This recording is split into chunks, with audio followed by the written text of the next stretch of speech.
Russian Prime Minister Vladimir Putin's trip to China has seen the signing of trade deals worth $3.5 billion. However, that figure is $2 billion less than the amount announced in the run-up to the visit. The two countries failed to make substantial progress on a key deal for Russian gas supplies to China, signing only a preliminary agreement. Meanwhile, China and Russia have signed a pact to notify each other of ballistic missile launch plans. A military expert at China's National Defense University said the deal showed the special relationship between the two countries, as the launches of ballistic missiles are core state secrets rarely disclosed to other countries. Guinea's military rulers have agreed a huge mining and oil deal with China. That's according to a government minister in the West African country. Mayem said the unnamed firm would invest more than $7 billion in infrastructure, and in return it would become a strategic partner in all mining projects in the mineral-rich nation. The country is in tension after dozens of protesters were killed by soldiers during a rally there 2 weeks ago.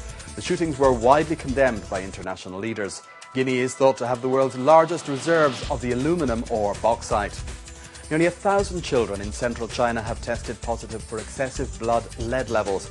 The director of the GUN City Health Bureau in Henan province said over 2,700 children under the age of 14 were tested after reports of large-scale lead poisoning in neighbouring Shanxi province.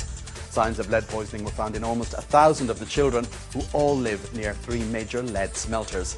The incident is the latest of several such cases involving thousands of children across the country. Similar reports of lead poisoning have emerged in Yunnan, Fujian and Shanxi provinces in recent months, and the number of affected children is now past 3,000. Lead poisoning can damage the nervous and reproductive systems and cause high blood pressure and memory loss.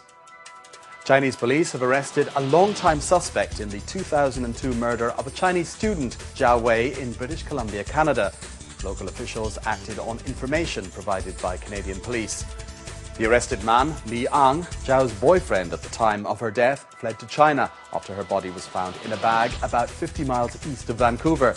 Li was charged with second-degree murder in Canada, but jurisdictional disputes between Canada and China blocked his extradition.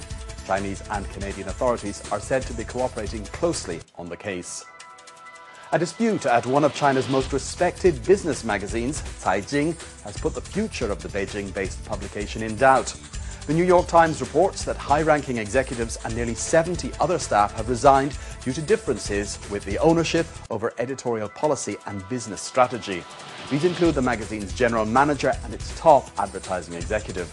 Caijing specializes in in-depth business analysis and investigating government corruption and corporate fraud. It has partnerships with the Wall Street Journal and Reuters. China has widened its lead over the United States as the world's top auto market. Sales of cars in September jumped almost 80% with help from tax cuts and government stimulus spending. The China Association of Automobile Manufacturers reported 1.3 million vehicles were sold last month, with sales in smaller cities leading the way. After a sharp slowdown late last year, the Chinese government halved taxes on purchases of small cars.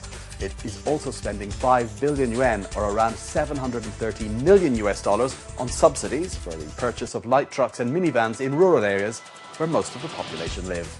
And those are the BON headlines for now.